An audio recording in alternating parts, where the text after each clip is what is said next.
common mistake I see is if you want to be a manager, you need to be the top performing. And I think, no, you don't. You need to prove that you're able to coach, to hold people accountable. Like that doesn't you don't gain any of those skills whilst you're on the phones and doing good numbers. We got our first office in, I remember it was in Shoreditch. It was a WeWork. By the time we moved in, we'd already outgrown it. So like we kind of signed this contract and we then hired another 20 people. Then we went there and went, well, we can't even fit in this office. I think it definitely will disrupt it, but I don't think we will ever replace SDRs, and that's what I mean about whoever's a good SDR now, I think will only make more money. I think they'll be paid more. I think they'll be more successful, and I think actually I think it's going to become a career. How you feeling, mate? A little bit nervous. Yeah. I think I haven't been to the gym since March, so I think I'm more nervous for tomorrow. Yeah. How you feel? How you feel tomorrow in terms of the DOMs? Yeah, exactly. I've seen what we've got lined up, so I'm a little bit worried about that, but now it'll be fun. Cool. Well, the first thing I wanted to speak about, Bruno, was just your introduction into sales. Yeah. Because we were speaking about it off air around how people fall into sales, but your first experience of sales was door-to-door sales, right? Yeah. What was that like? You know what? It was actually okay. Most people ask me that and they go, oh, it must have been awful, but actually I quite enjoyed it. I didn't know it was door-to-door sales. So I turned up to this, I was in Australia, in Sydney, and I turned up to the job interview. I had absolutely no idea it was door-to-door sales until they basically dropped me off on the street. What, so wait, so what, they just said, go for it, just dropped off from one street with lots of houses, or? I thought they were going to drop me like a mall, like a shopping mall, Yeah. and I'd be like, giving out flyers or something. And yeah, I just got put on like a residential street, and then they said, off you go. What were you selling? I was selling food, which was quite easy, to basically like quite rich houses in Sydney. So a lot of like the nicer houses with lots of disposable income, they were there able to buy it. It was commission only, so that was tough. What does that feel like? Because I've heard of that before. So you literally don't earn anything unless you make a sale.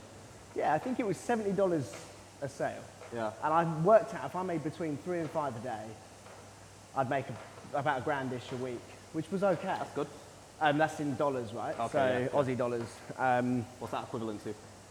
600. That's still good. Not bad. But obviously I was out there trying to play cricket, and I couldn't really find a way of balancing it all. So I came back to the UK after that and kind of just fell into sales from there. So why did you go out there in the first place? For cricket? For cricket, yeah. What, so professional, semi-professional? Well, at the time it was just club. I wanted to be a pro. So I'd been at university and kind of realised early on that that was my dream. So went out to Australia to try and pursue that. And after about 2 weeks, I realised I just didn't really want it that bad. I also wasn't good enough, to be honest. So I was in Australia playing cricket for a club, but actually needed a job as well, and that's how I got into that first role. Got it. So I'm guessing you played a lot of cricket here.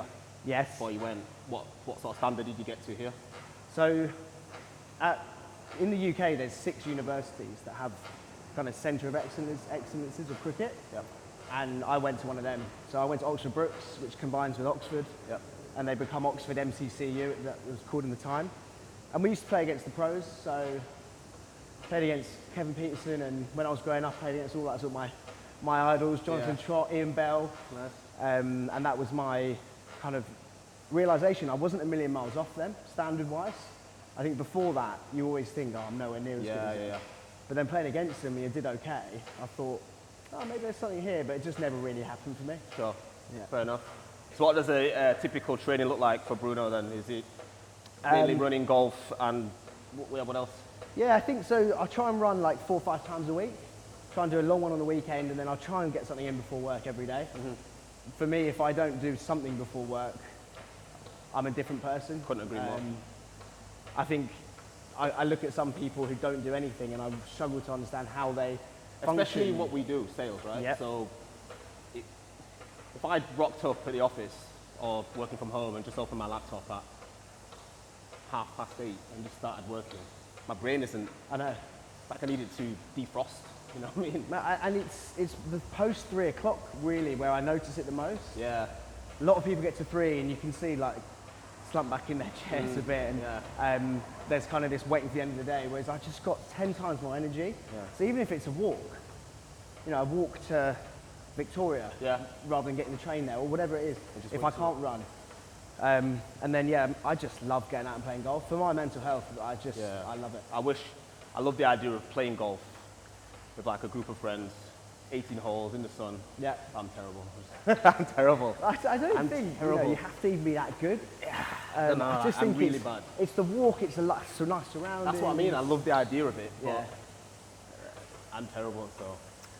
Should we go have a look at the workout? Let's do it. So we'll try to go a little bit easy, as you said you haven't trained for a while. Yep. So we'll do box squats. We did them in episode 1, they worked quite well. Cool. If everybody watched episode 1, they know that I've got a bit of a hip injury, so that's all I can do. But you said you're happy with box squats. I'm happy with that. Romanian deadlifts, you've done before. Yeah. That was actually your shout, so. Was it? Yeah, you said you wanted to do it. I know. Yeah, you should do it. And then we've got bench press superset with bent over row. And then we'll do a little WOD at the end, which is 5 rounds of the air bike. Then it's 3 strict pull-ups, 10 box jump overs. That's what it's supposed to say. 3 strict pull-ups again, and then 10 wall balls. Have you done wall balls before? Yeah. Not for a couple of years, but Yeah, cool. I'll watch you go first. It might be the beginning of like your high rocks, like. Yeah, mate, we were talking about this actually. That's probably the next stage for me. Yeah. Well, I kind of love it. Love this introduction to it. What is it, 8K? Is that right? 8K, yeah, and then there's all And this then stuff exercise in between. Yeah. I think you'd be good at it. All right. Yeah. So we get on there. So Bruno, your first SDR role was at Leighton back in 2018. 2018. What's the biggest changes you've seen from the SDR role from back then to now? So much has changed. I think the biggest one's the tech that we've got available. Yeah. When I was at Leighton, we didn't really use much tech at all. You know, we just used normal email. We had Salesforce, but that was about it. I think COVID had a massive impact on like data. So obviously, you know, we'll get onto ZoomInfo a bit later on, but that blew up over COVID because all of a sudden you couldn't call an office number and say, "Can I speak to Niall?" They'd be like, "Oh, he's working from home."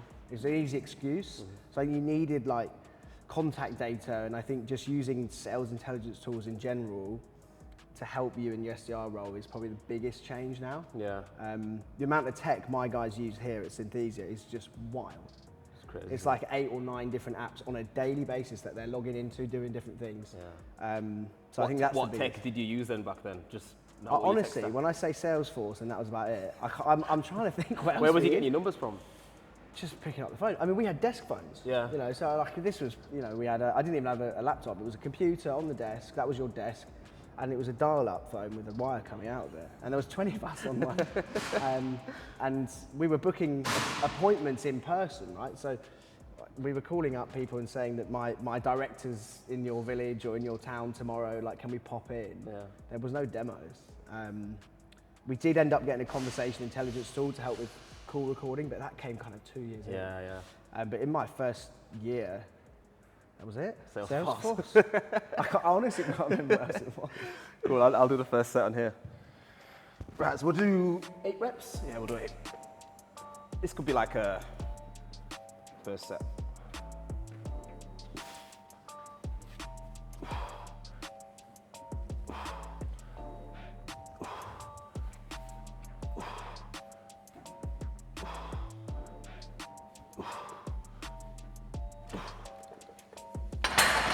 Easy.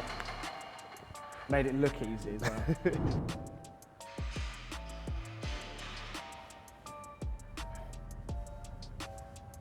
Yeah. How many is that? 6. Yeah, nice. So you said you instantly knew you wanted to be a manager when you was at Leighton. Yeah. What do you mean by that? I guess it was just an obvious kind of enjoyment for me. So I started in the middle of like a huge hiring spree. They were doing 300 hires in 300 days. Wow. And I was one of... All graduates, sorry. There might have been a couple of like technical guys in there, I can't remember to be honest. But majority, yes. And it was all around Glasgow, Manchester and London. I started, did 2 weeks, onboarded, wasn't very good, but enjoyed the process. And then we had another group of new starters come in, and one of them guys was from Manchester, and I was his buddy, and I helped him book his first demo. And I just remember being more excited for him, watching him book his first demo than I was about booking mine. And I think that's actually the first sign of like I enjoy other people's success and helping rather than my own. Yeah. So that was like kind of the start of that journey towards leadership for me. Yeah, it's almost like a footballer that prefers to do the assists rather than the Yeah, I guess so. Yeah, it's funny. Like a lot of salespeople are very like selfish. They want to go home, and if they hit their number, then they don't care about anyone else. I think actually I've always liked the idea of a team doing well, which kind of comes from the team sport background. But then just like being a leader, I've always enjoyed other people's. Well, we spoke about this in episode 1 with Andy, and there's two types of salespeople. There's people that like to be individual contributors, and some of those don't actually make good managers. Just because they've performed well doesn't mean they're a manager, because they can't show people how to do it. Exactly. But then obviously you get people like yourself who are able to be good at what you do, but also pass it on how to do it. And I think that's a sign of a good manager, isn't it? I think so. I mean, I was never the best SDR. You know, if you go and ask any of the guys I worked with at Leighton, they weren't ever like he blew his numbers out. Very rarely did I miss a target or miss a quota. I was never at the top. Yeah. But I think that's a common mistake I see is if you want to be a manager, you need to be the top performing. And I think, no, you don't. No. You need to prove that you're able to coach, to hold people accountable. Like that doesn't come, you don't gain any of those skills whilst you're on the phones and you know, doing good numbers. Yeah. So yeah, it's an interesting, that path to leadership's still, in my opinion, not quite right in some SaaS organizations. They're like, you need to be the best before you lead. So I don't think you do. Yeah. Okay. Do my set. Bit heavy now.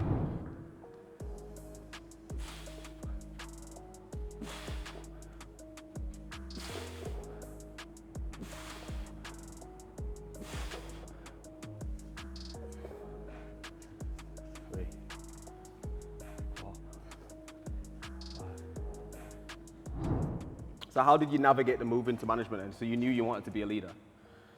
What steps did you take to become a manager? From memory, it was like, the one thing Leighton did really well was they looked after people as an employee, were always interested in like what you wanted to do next. So I think it just often came up in one-to-ones. I told my manager early on, I was like, I don't think I want to be a business development manager, which is the same as an account executive. I didn't want to go into that role. So I just said I want to be in leadership, and he was like, all right, well, it's not a role we can prepare for time frame wise, we don't know when that's going to come up.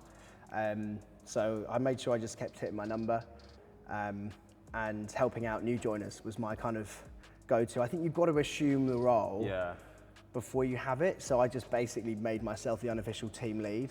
And then we started a new product, and they needed a manager there.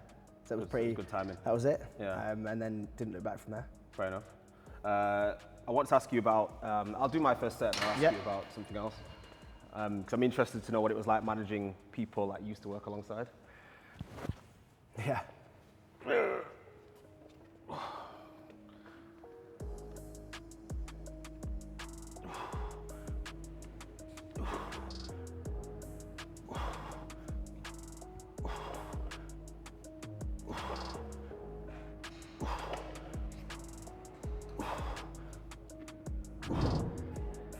Push your hips back. Yeah, nice.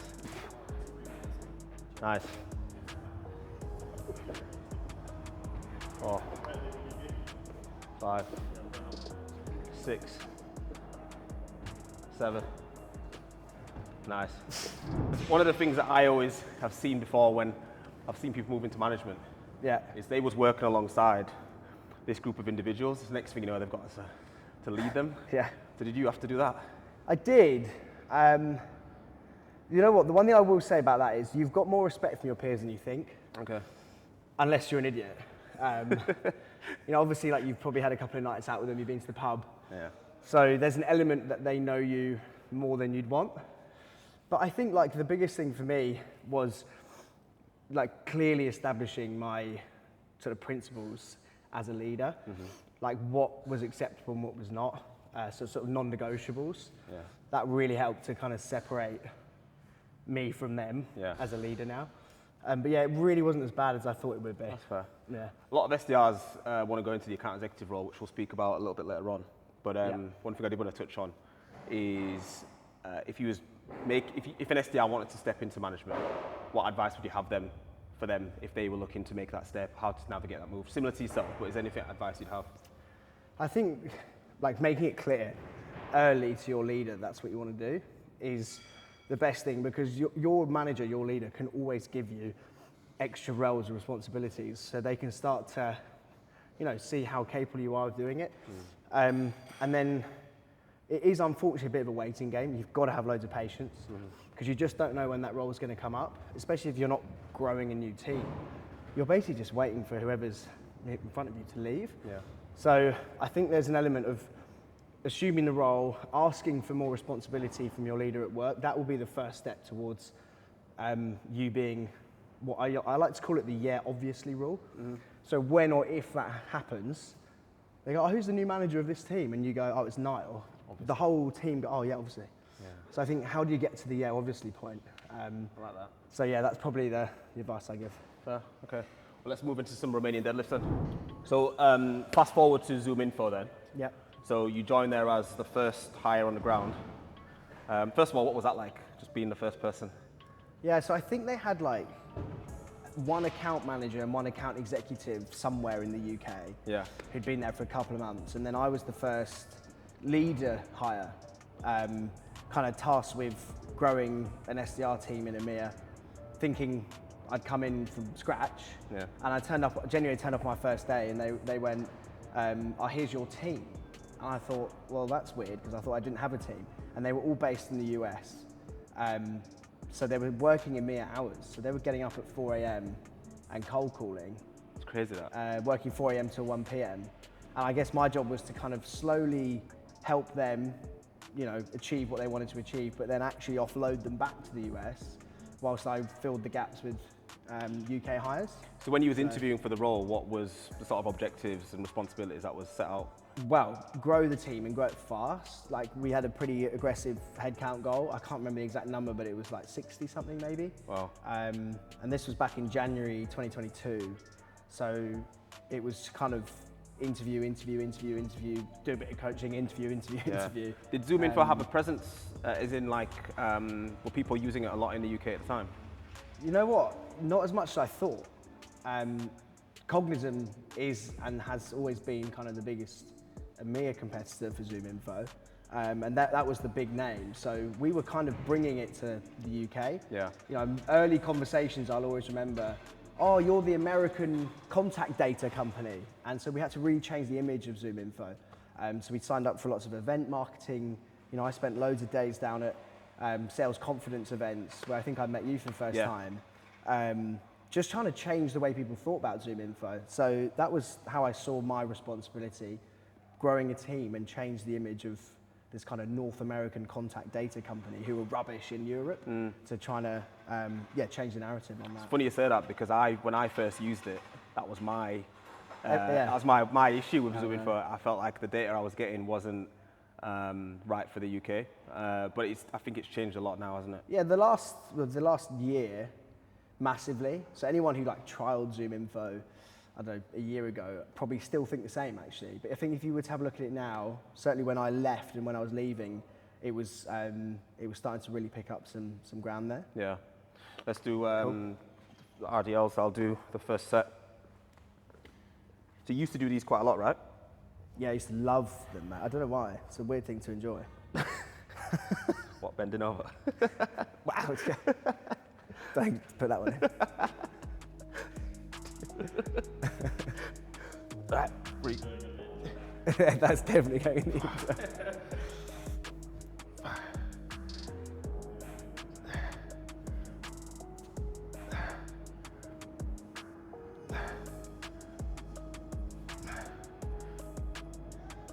Is that right? Yeah, it's fine. Yeah, nice. Perfect.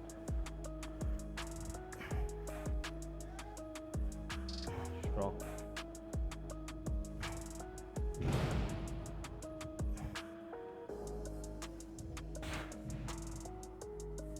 Oh, that's nice. All right? Yeah, fine.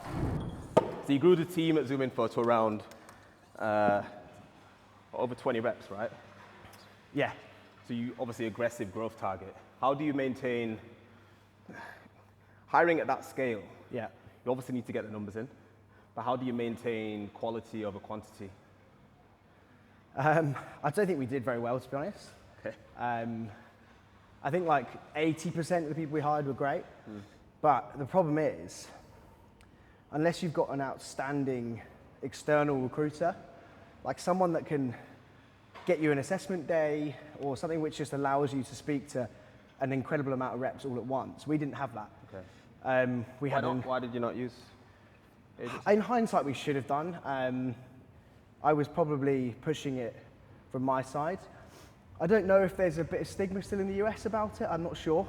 I had got that feeling that I guess the team there, if you think about ZoomInfo, right, in the US, everyone knows you. So the number of applicants for each role there was just wild. So they didn't need anyone really to find people, but ZoomInfo wasn't a household name here. So they thought, oh, we'll put an ad up on LinkedIn and we'll get loads of applications. But then you're only comparing applications against LinkedIn people. So I feel like we did well with hiring, but we also made some bad ones at the same time. And that set us back a little bit. Just from memory, we lost a couple and didn't replace them quick enough. Yeah. But look, honestly, it was so much fun that I wouldn't change it for the world. Yeah. I loved being part of that hyper growth, and the hiring stuff was challenging but fun, and I learned loads of lessons from it. Fair. Yeah, because you see it a lot with organizations growing really quickly, and I always wonder how they manage to get. I guess you can't expect to get everyone right, right? I think it's a case of getting. Do you hire at that scale knowing that people are going to leave as well, or knowing aren't going to work out? I think again, you don't ever know. You should always have sort of backfill plans, but again, like people have notice periods here. In the US, you don't. Yeah. So there was just lots of, because I was the only leader at the time. I was trying to tell people, saying like we need to give a little bit more time about things, and actually it was much more like, well, we've got a number to hit, so we need to hire more people faster. So actually we ended up hiring people who weren't working at the time because they could start quicker, within a week. Yeah. Whether that's a good thing or not, I'm not sure. But yeah. Sometimes the best talent isn't open, are they? They're not really in jobs, so yeah. Okay, cool. Another set. Oh.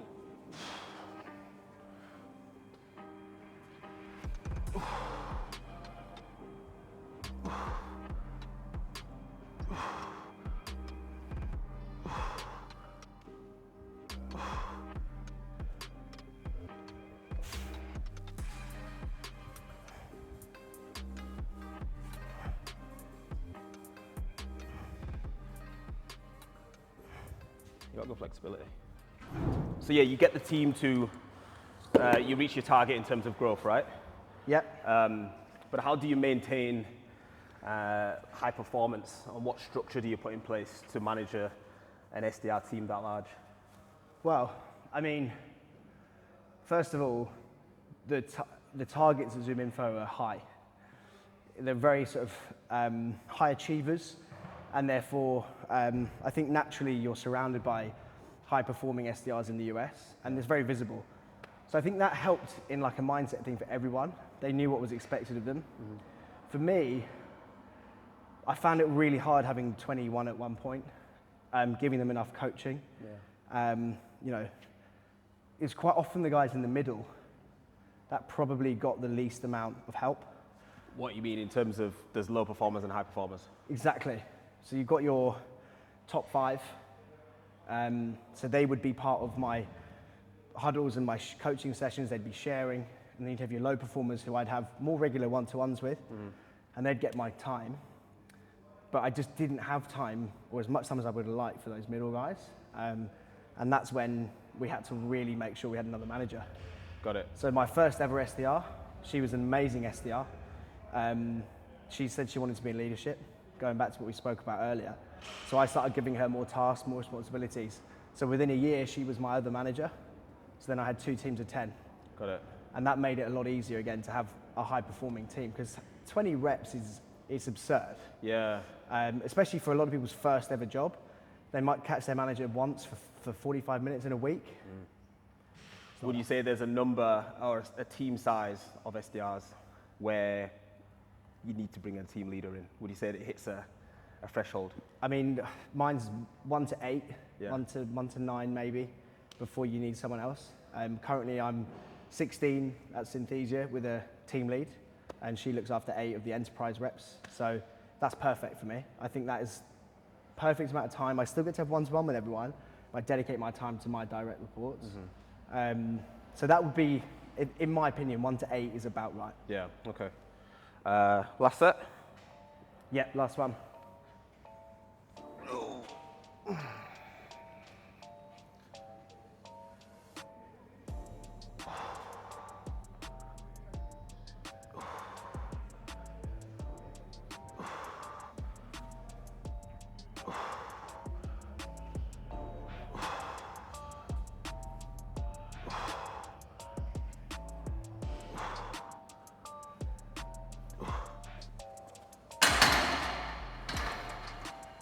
Nice.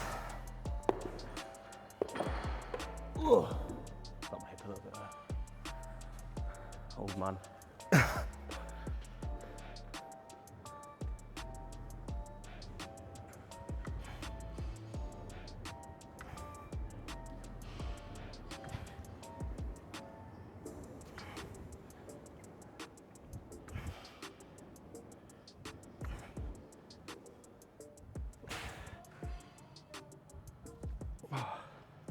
Cool. So obviously it sounds quite exciting being first manager on the ground and building a team from scratch and all this sort of stuff, but I imagine there were challenges of managing a team this size. Also just being the first one in the UK. So what challenges did you face? Well, like from a UK perspective, we didn't have anything. We got our first office in, I remember it was in Shoreditch, it was a WeWork. By the time we moved in, we'd already outgrown it. So like we kind of signed this contract and we then hired another 20 people. Yeah. So then we went there and went, well, we can't even fit in this office. We didn't have an office manager, so I almost changed my title on LinkedIn to office manager because I was the only one that, ordering snacks from Amazon, sorting out get all these builders coming in. I'm like, I've got no idea what I'm doing. Yeah. So that was quite funny. And then I think on like an SDR front or just a coaching point, like I felt like it was a startup, but people had joined an enterprise company, which is quite a weird concept because you think you're joining this kind of 4,500 person company, but actually it's just 6 of you in an office in Shoreditch. People kind of just waiting to be told what to do, which meant that we probably fell behind a little bit. Yeah. And actually we needed kind of people who were ready to take control a bit more. Yeah. So that was a challenge as well. But yeah, just kind of being everything. You mentioned as well that when the team's based in the US as well, that there's leaders over there and they're maybe managing on their hours. What's that like then? Yeah, again, it's hard. It's hard because my first 2 weeks you onboard as a US rep basically. So, you're on calls till 10 p.m. And then a lot of those management calls in the early days were also late at night. I've got life outside of work. I wanted to be on the golf course or going for a run. So I think that was quite tough, like seeing a call go in the diary, which was late. But to be honest, once we became more established, that stopped. Okay. And then I think the other thing with just having US leaders is like occasionally it would be, you'd only catch them once every 2 weeks. So yeah, it was a lot of thinking on the feet. And if it was 8 o'clock in the morning and I wanted to change something, I couldn't wait until 1 p.m. when they were online. So just kind of making decisions. And I think we used to say, ask for forgiveness, not permission. And I think that was really where we ended up going. Well, we'll strip the bar and then we'll move on to the bench press. You obviously come from a team sport background. Yeah. Do you feel that helped you leading a large team and being able to build a culture? I think sport is everything for me in terms of probably why I'm enjoying leading a team now in a sales environment. Clive Woodward, who obviously used to managing the rugby team, he talks about sport and business are the same. It's just about delivering results through people. If you can get the best out of people, you deliver better results. And I think also on that side, we've all been part of a great team, whether it's a football team or rugby team or cricket team, and happy teams win. And whether a win is actually winning the match or just having fun and doing it, I think naturally that's something I try and create in my sales team. I want people to come in and have a laugh. I I want people to enjoy themselves in what is a tough role. So that's definitely come from my sport background of, if I can make everyone happy here, I think everyone will end up winning as well. Yeah, that Clive Woodward podcast with the high performance. That's the one. I reckon I've listened to it 20 times. Probably 3 times, yeah. Myself. Crazy. Well, not 20. Yeah, I've got it like written down, like Yeah. teacup, Yeah. thinking correctly under pressure.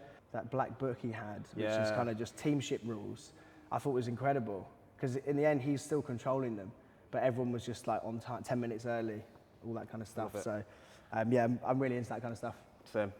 Bench press, bent over row. So Bruno, one of the questions that, or one of the topics I always see spoken about on LinkedIn is SDR outbound sequences. Okay. So if you were going to do a 10-step sequence within the first week, what would that look like? 10 steps in the first week. You get 3 steps on day 1. Yeah. So I think the first one would be a LinkedIn request, an email, and then a call. So that would be all on day 1. Day 2, I'd go straight into a LinkedIn voice note if you've connected. If not, LinkedIn email, and then a call as well. So that's 5 first 2 days. Day 3, I might even have almost an automated email for this one, something which doesn't require much editing. So that's 6 in 4 days? 3 days, 3 sorry. days, yeah. Day 4 would be a call first, and then an email.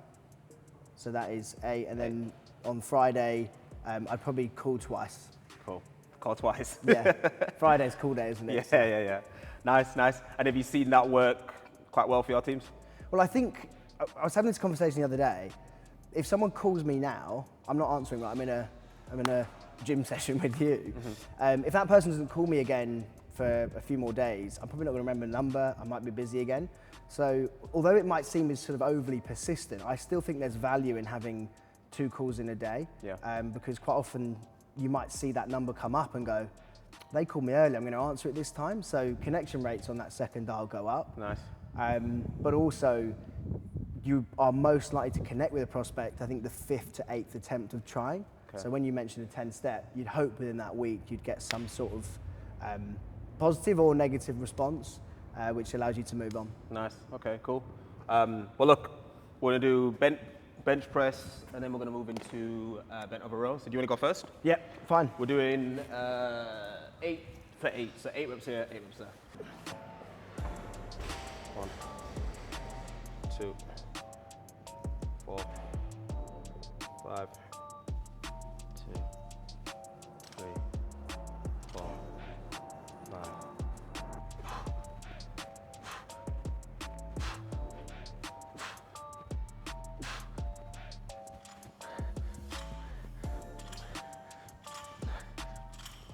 So another thing that I see, this is probably even more common on LinkedIn, AI. Yeah. And AI being used for SDR teams, outbound sales teams. Yeah. What's your thoughts on it right now, and where do you see it going? Well, I mean, obviously, Synthesia incorporates AI into it, so I'm now selling it. Yeah. Look, I think it's so useful. Just off the top of my head, tools that allow you to listen back to a call or cold call or a demo and have like this AI prompt perfectly summarizing what happened in the call with all the next steps. So you think about all the follow-ups, people used to block out hours in their diary to follow up with prospects on demos, they'd forget stuff. All of that has gone away. So I think that's really where we'll see the most benefit, is just the amount of time we can save our sales reps in just automating stuff. I think it's gonna be great. It's very dangerous. I've seen a lot of guys just kind of think, oh, the SDR role, I can just watch my emails send automatically. And I think that's where we'll lose out on using it. I don't think there's going to be value there. There's still a need for personalization. There's still a need for standing out. Or would you say you can use AI to personalize, though? What do you think? You can, of course. I mean, there's tools that I've looked at a couple recently which allow you to kind of go onto someone's LinkedIn profile and it will kind of build this this automated email from scratch based off what's on their profile. So for you, it might be something to do with this growing pain stuff, which technically they've not actually gone and researched, as they've used the tool to do it for them. But longer term, the best SDRs will be even better, and I think the worst SDRs will move on. I think that's probably the direction we're going. So do you feel teams will be smaller because of AI? Do you think that allows you to build, half the team sizes that you've been managing? Yeah. Do you think teams will be this size in, I don't know, 10 years because maybe AI will disrupt that a little bit? I think that definitely will disrupt it, but I don't think we will ever replace SDRs, and that's what I mean about whoever's a good SDR now, I think will only make more money. I think they'll be paid more. I think they'll be more successful, and I think actually I think it's going to become a career.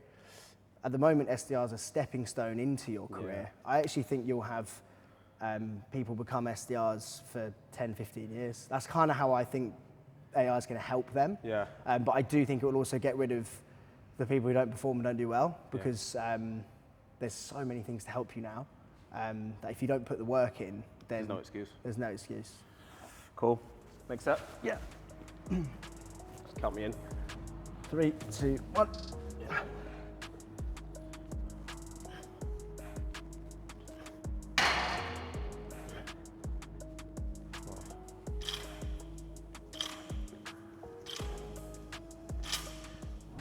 So yeah, you just spoke about potentially SDRs being a career. Yeah. But look, now most SDRs want to move into account executive roles. Yeah. I get asked at least 4 or 5 times a week by SDRs for account executive roles. But it's difficult if they haven't got the experience, right? Yeah. So what advice would you have for SDRs that want to make that step up? Maybe they feel a little bit stuck right now. They can't get the AE role that they're applying for because they don't have the experience, but they want to make that step up. What advice do you have for them? So I think 2 things. Like the first one is, if you don't want to leave your current company, you want to be an AE there. I think you need to make sure that obviously you're doing everything you can to make yourself stand out. Whether that's a monthly catch up with the AE leader or the sales director, whether that's like spending more time with your own account executive that you have a pairing with and just learning more about the role. Some things I used to see people do is, like, if there was a smaller deal, offering to help, saying, I don't mind jumping on this demo if you don't mind me doing that. Obviously it comes down to what the company wants to operate and how they want to operate. And I think if you really want an account executive role and you're currently an SDR and you want to go and break into it somewhere else, it might be controversial, but I've seen people just back themselves and go for an interview, and you'll be surprised, I think, how well you'll do in that call. I've got a friend of mine who works at a SaaS company now. He's never had AE experience. He's the top performing mid-market AE there. Okay. So I think I have seen people do that. And then the other how thing... How do they get the interview then, if they haven't got the AE experience? Well, I think this comes down to the company you apply to. Okay. So if you wanted to go to a startup or a scale-up without AE experience, I don't think there's any point, because they are looking for someone who is trained and able to get on with things on their own. So if you want to go and work in a small software company and become an AE, you need the experience first. I think there are companies out there, bigger, more established enterprises, which have roles like ISR roles, which is inside sales rep, or even like junior account executive where you're full cycle. I think they're willing to take a risk on a top performing, high performing SDR. Yeah. And that's more what I mean by the back yourself stuff. Obviously, you can't just go and walk into a strategic AE role. I think this is more like that SMB entry level role. Yeah. And lots of companies do hire for that. They're going to prioritize their SDR team. Of course, yeah. But if they don't have anyone good enough and they open it to the market, I think that's a good option as well. Yeah. Cool. Last set. Just move this. Yeah. So let's try to get 8 on here. Come on then. Yeah. 3, 2, 1. Oh. Never mind.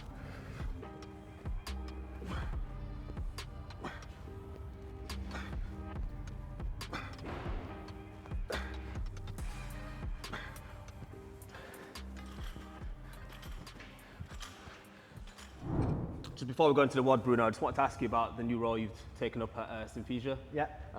Head of Business Development. How long have you been there now? This is coming to the end of my 3rd month, so cool. Yeah, starting in April. Basically start the quarter, so. So what's the plan there? Why have you been brought in?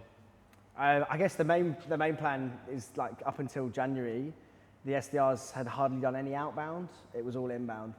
And obviously my experience at Leighton at ZoomInfo, I was pretty much predominantly outbound. Yeah.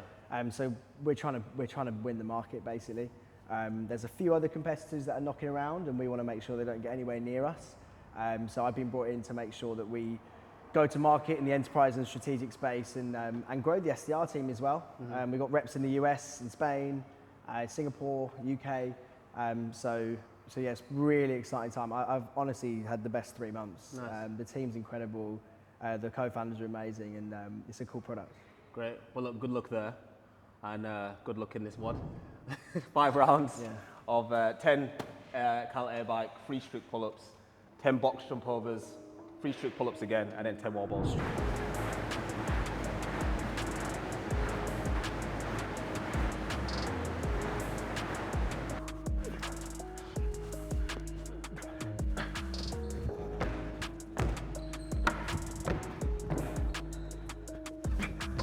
How many of these we do? 10.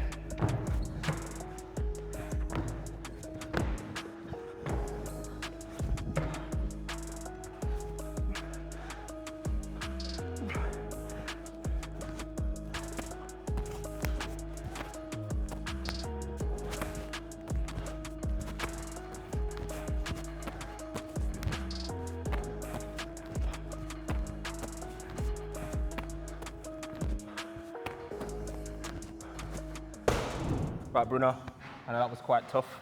We've got one more thing to do. All right then. 30-second max Kalski.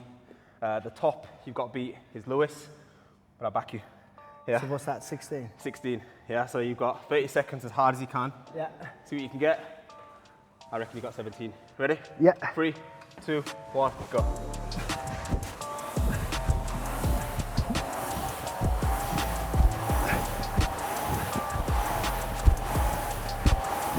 Nice, Bruno, let's go. Come on, come on. Halfway there, come on, come on, come on, pull, pull. Pull, come on, come on, come on, keep pulling, keep pulling. That's 8, come on.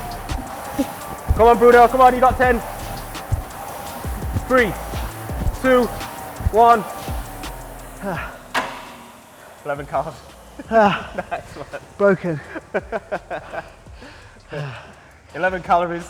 So I think you go to 3rd on the leaderboard. Nice. Which is still good effort after what we just did. So yeah. How was that? It was hard, mate. I enjoyed it though. Yeah. I think, like I said at the start, I hope this is the rebirth of my time back in the gym. So yeah. Well, hopefully, yeah, inspired you to get back into some of this stuff. But Sure. no, I think it was a really good episode. I really enjoyed what you spoke about, especially with ZoomInfo. I thought it was an interesting journey you went on. And then scaling that team. I think a lot of people will be able to relate to that. So Sure. thanks for coming down. Thanks for having me, mate. I'll see you soon, yeah? Appreciate it. Cheers, man.